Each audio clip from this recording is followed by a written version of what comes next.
اور اللہ تعالیٰ فرماتے سورہ کہف میں سورہ نمبر 18 آیت نمبر 54 میں کہ اللہ سبحانہ و تعالیٰ نے اس قرآن مجید میں کئی مثال پیش کی ہے جو انسانوں کے لیے فائدہ مند ہیں. اور اللہ تعالیٰ پیغام دہراتے سورہ الزمر میں سورہ نمبر 39 آیت نمبر 27 میں کہ اللہ سبحانہ و تعالیٰ نے اس قرآن مجید میں کئی مثال پیش کی ہے جو انسانوں کے لیے فائدہ مند ہیں. تو یہ قرآن مجید جب آپ پڑھیں گے تو نہ ہی آپ کو اس دنیا میں فائدہ ہوگا بلکہ آخرت میں بھی فائدہ ہوگا. اور آپ اتنے سال ضائع کرتے ہیں کتاب پڑھنے کے لیے، ڈگری حاصل کرنے کے لیے، قرآن مجید پڑھنے کے لیے کتنا وقت لگتا ہے؟ اگر آپ قرآن مجید فاسٹ پڑھیں گے تو چند دنوں میں آپ قرآن مجید پڑھ سکتے ہیں.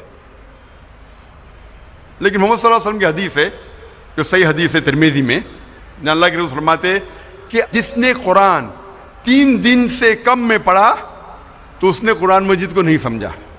تو اگر آپ قرآن مجید کو آہستہ پڑھیں گے، ایک منزل ہر روز، تو آپ قرآن مجید 7 دن میں پڑھ سکتے ہیں. اور آہستہ پڑھیں گے اگر ہر روز ایک جز، ایک پارہ، تو قرآن مجید آپ مکمل کریں گے 30 دن میں، 1 مہینے میں.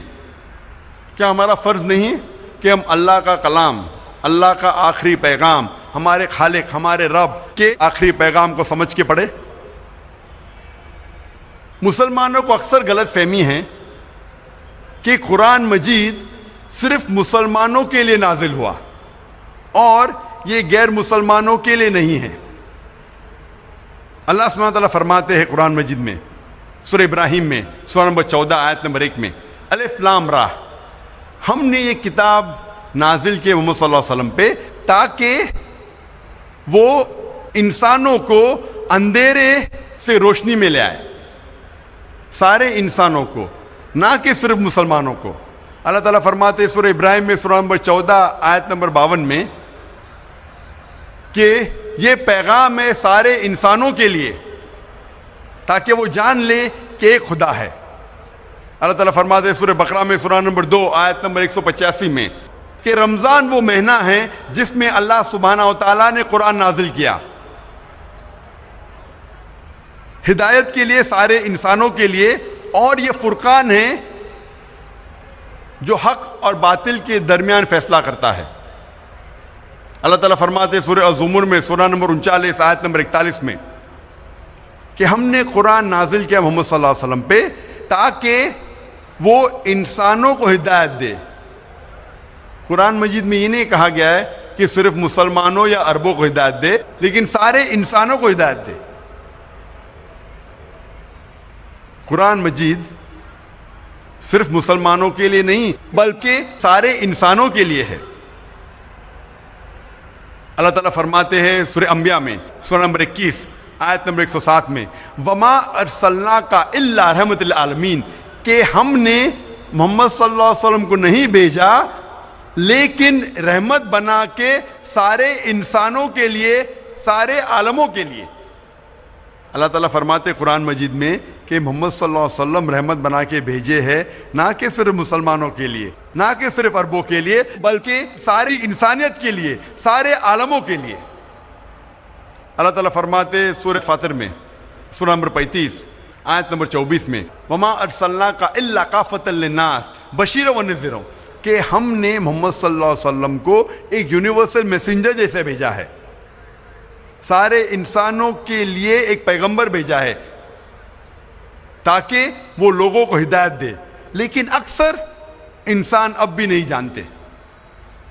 تو محمد صلی اللہ علیہ وسلم صرف مسلمانوں یا صرف عربوں کے لیے نہیں بھیجے گئے تھے بلکہ سارے انسانوں کے لیے بھیجے گئے تھے.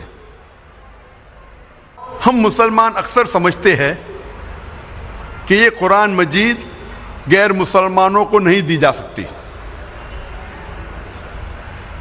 اور غیر مسلمان اسے نہیں چھو سکتے. یہ اکثر غلط فہمی ہے اور لوگ حوالہ دیتے ہیں سورہ واقعہ کی سورہ نمبر 56 آیت نمبر 77 to 80 جہاں اللہ سبحانہ تعالیٰ کہتے ہیں کہ یہ قرآن مجید ہے جو ایک محفوظ کتاب ہے، کوئی بھی اسے چھو نہیں سکتا صرف مطہرین جو لوگ پاک ہے. اور لوگ سمجھتے ہیں کہ کتاب مکنون جس کا ذکر کیا گیا قرآن مجید میں وہ یہ قرآن مجید کتاب ہے، مصحف ہے. اور مطہرین مطلب ایک انسان اگر وضو میں ہے صرف وہی چھو سکتا ہے، اسی لیے کہتے ہیں کہ غیر مسلمان اسے چھو نہیں سکتے. اگر یہ آیت کے معنی ہے کہ یہ کتاب مکنون یہ قرآن مجید کا مصحف ہے اور جو وضو میں نہیں چھو سکتا، تو کوئی بھی غیر مسلم دکان سے 100 یا 150 روپے کا قرآن مجید خرید کے چھو سکتا ہے. اگر آپ تبری کی تفسیر پڑھیں گے اور ابن کثیر، اس میں لکھا ہے کہ وہی تب نازل ہوئی جب لوگ نے الزام لگائے کہ یہ قرآن مجید نعوذ باللہ محمد صلی اللہ علیہ وسلم کو شیطان کی طرف سے آ رہا ہے.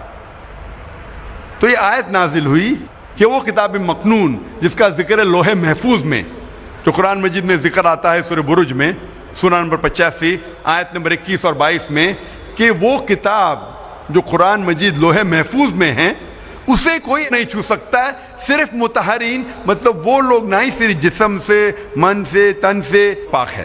اس کے معنی ہے کہ صرف فرشتے، وہ لوح محفوظ میں صرف فرشتے ہی چھو سکتے ہیں. مطلب جو لوگ الزام لگا رہے تھے کہ یہ قرآن مجید محمد صلی اللہ علیہ وسلم کو نازل ہو رہا تھا شیطان کے ذریعے نعوذ باللہ، اس کے جواب میں یہ آیت نازل ہوئی. تو اس کا مطلب نہیں کہ غیر مسلمان اسے چھو نہیں سکتے. اور مان لو اگر چھونا بھی غلط ہے، اگر چھوٹی غلطی کر کے اگر وہ غیر مسلمان شرک سے بچ جاتا ہے بڑی غلطی سے، تو اچھی بات ہے.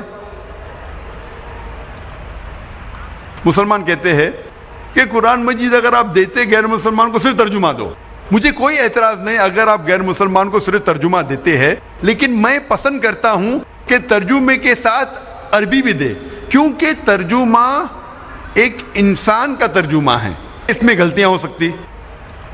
اور اگر کچھ انسان غلطیاں کرتے ہیں تو یہ غلطیاں اللہ سبحانہ تعالیٰ کو منسوب نہیں کی جانی چاہیے.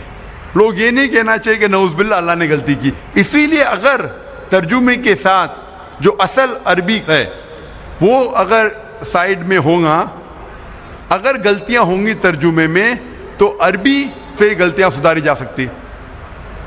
اور محمد صلی اللہ علیہ وسلم اسلام کا پیغام ماشاء اللہ کئی راجاؤں کو دیے اور انہیں خط لکھا، اور خط میں قرآن کی آیتیں بھی لکھی. کئی راجاؤں کو لکھا، نگس آف ابیسینیا، ایجپٹ کے راجا کو، پرشیا کے راجا کو، ایمپر ہیراکلیس یمن کے راجا کو انہوں نے خط لکھا، اور خط میں قرآن کی آیت بھی لکھی. اور ایک خط موجود ہے کوپٹاکی میوزیم میں ٹرکی میں، جس میں قرآن مجید سورہ ال عمران سورہ نمبر 3 آیت نمبر 64 کی آیت ہے، جہاں اللہ تعالیٰ فرماتے کل یا اہل کتاب، کہو اہل کتاب سے، تعالوا الی کلمۃ سواء بین بینکم، آؤ ہم اس بات کی طرف جو آپ اور ہم میں یکساں ہے. سب سے پہلی بات اللہ نعبد الا اللہ، کہ ہم اللہ سبحانہ و تعالیٰ کے علاوہ کسی کی عبادت نہ کرے، ولا نشرک بہ شیئا، کہ ہم آپس میں کسی کو شریک نہ کریں، ولا یتخذ بعضنا بعضا اربابا من دون اللہ، کہ ہم آپس میں کسی کو رب نہ بنائیں. فَإِن تَوَلَّوْا، اگر وہ نہ مانے، فَقُولُوا اشْهَدُوا بِأَنَّا مُسْلِمُونَ، کہ کہو کہ ہم شہادت دیتے کہ مسلم ہیں. یہ قرآن مجید کی آیت محمد صلی اللہ علیہ وسلم نے غیر مسلم راجاؤں کو دی. کئی راجاؤں نے اسلام قبول کیا، کئی راجاؤں نے اس خط کو پھاڑا، اور کچھ راجاؤں نے اس خط کو اپنے پیر سے کچلا. اور میں پوچھنا چاہتا ہوں کہ آج 90 لاکھ سے زیادہ غیر مسلم ہیں جو عرب ہے، جن کی مادری زبان عربی ہے. 90 لاکھ سے زیادہ عرب آج عیسائی ہے، وہ کاپٹک کرسچن ہیں، ان کی مادری زبان ہے عربی. میں پوچھنا چاہتا ہوں آپ قرآن مجید کا کون سا ترجمہ ان عربوں کو دیں گے تاکہ وہ ہدایت حاصل کر سکے؟ کہ آپ قرآن مجید کا عربی میں ترجمہ کریں گے؟ بٹ نیچرل آپ قرآن مجید کا اصل نسخہ دیں گے ان کو. اسی لیے یہ قرآن مجید جو نازل کیا گیا تھا وہ سارے انسانوں کے لیے نازل کیا گیا تھا، نہ ہی صرف مسلمانوں کے لیے. اکثر مسلمان یہ سمجھتے ہیں کہ قرآن مجید کو سمجھ کے پڑھنا صرف علماء کا کام ہے، یہ صرف عالم ہی قرآن مجید کو سمجھ کے پڑھ سکتے ہیں۔ اللہ تعالیٰ فرماتے قرآن مجید میں، جس آیت کی میں نے تلاوت کی تھی میرے تقریر کے شروعات میں، اللہ تعالیٰ 4 بار فرماتے ہیں ایک ہی سورے میں، سورہ قمر میں، سورہ نمبر 54، آیت نمبر 17، آیت نمبر 22، آیت نمبر 32 اور آیت نمبر 40 میں وَلَقَدْ يَسَّرْنَا الْقُرْآنَ لِلذِّكْرِ فَهَلْ مِن مُدَّكِرٍ، کہ ہم نے قرآن کو آپ کو سمجھنے کے لیے آسان بنایا ہے، آپ کو یاد رکھنے کے لیے آسان بنایا ہے، تو کون آپ میں سے جو ہدایت نہ پائے؟ اللہ تعالیٰ فرماتے قرآن مجید میں کہ ہم نے قرآن مجید کو آسان بنایا ہے آپ کو سمجھنے کے لیے۔ تو آپ کن کی بات مانیں گے؟ آپ ان مسلمانوں کی بات مانیں گے جو کہتے ہیں کہ قرآن مجید کو سمجھ کے صرف علماء پڑھنا چاہیے، کہ اللہ سبحانہ و تعالیٰ کا کہنا کہ ہم نے قرآن مجید آسان بنایا ہے آپ کو سمجھنے کے لیے؟ اور اللہ تعالیٰ فرماتے سورہ بقرہ میں سورہ نمبر 2 آیت نمبر 242 میں لعلکم تعقلون، پھر کیا آپ نہیں سمجھیں گے؟ کئی بار اللہ تعالیٰ فرماتے پھر کیا آپ نہیں سمجھیں گے، مطلب قرآن مجید اللہ تعالیٰ نے نازل کیا ہے آپ کو سمجھنے کے لیے۔ اگر آپ کو قرآن مجید پڑھتے پڑھتے کوئی مشکل پیش آتی ہے تو اللہ تعالیٰ فرماتے ہیں سورہ نحل میں سورہ نمبر 16 آیت نمبر 43 میں، اور سورہ انبیاء سورہ نمبر 21 آیت نمبر 7 میں اللہ تعالیٰ فرماتے کہ اگر آپ کو کوئی مشکل آتی ہے تو آپ ان سے پوچھو جس کے پاس علم ہے، فَاسْأَلُوا أَهْلَ الذِّكْرِ إِن كُنتُمْ لَا تَعْلَمُونَ، اگر آپ کو سمجھنے میں کچھ مشکل پیش آتی ہے تو آپ ان سے پوچھو جس کے پاس علم ہے، یعنی عالموں سے پوچھو۔ اگر قرآن مجید میں سائنس کا ذکر ہوتا ہے تو آپ کس سے پوچھیں گے؟ آپ حجام سے پوچھیں گے؟ آپ پوچھیں گے سائنسدان سے، کیونکہ سائنسدان علم رکھتا ہے سائنس کے بارے میں۔ اگر قرآن مجید ذکر کرتا ہے میڈیسن کے بارے میں تو آپ کس سے پوچھیں گے؟ آپ پوچھیں گے ڈاکٹر سے۔ اگر قرآن مجید پڑھتے پڑھتے آپ کو کوئی مشکلات پیش آتی ہے، آپ جاننا چاہتے اس کے معنی یا جاننا چاہتے نزول قرآن، تو آپ ایک عالم سے پوچھیں گے جو 7 سال یا 14 سال دارالعلوم میں علم حاصل کیا ہے قرآن کے بارے میں۔ تو اگر قرآن پڑھتے ہوئے کچھ مشکلات پیش آتی ہے تو اللہ تعالیٰ فرماتے ہیں کہ ان سے پوچھو جو اس میدان میں علم رکھتے ہیں۔ اور مجھے یاد آ رہی ایک مثال پروفیسر کیت مور کے بارے میں کہ سن 1980 اور 1990 کے درمیان چند عربوں نے قرآن مجید میں جتنے حوالے ہیں ایمبریولوجی کے بارے میں، ایمبریولوجی ایک میڈیسن کا سبجیکٹ ہے۔ جب ماں کے پیٹ میں ایک بچہ پیدا ہوتا ہے اس کی سٹڈی کو کہتے ہیں ایمبریولوجی۔ ایمبریو مطلب جب ماں کے پیٹ میں بچہ ہوتا ہے شروع میں اسے کہتے ہیں ایمبریو، اس کے سٹڈی کو کہتے ہیں ایمبریولوجی۔ تو جتنی ایمبریولوجی کے بارے میں قرآن کے آیتیں ہیں اور حدیث ہے، ان عربوں نے اسے اکٹھا کیا اور اس کا ترجمہ کر کے پروفیسر کیت مور کے سامنے پیش کیا۔ پروفیسر کیت مور اس وقت سن 1980 میں دنیا کے سب سے بڑے ماہر تھے ایمبریولوجی کے، اور یونیورسٹی آف ٹورانٹو کینیڈا میں وہ head of the department of anatomy تھے۔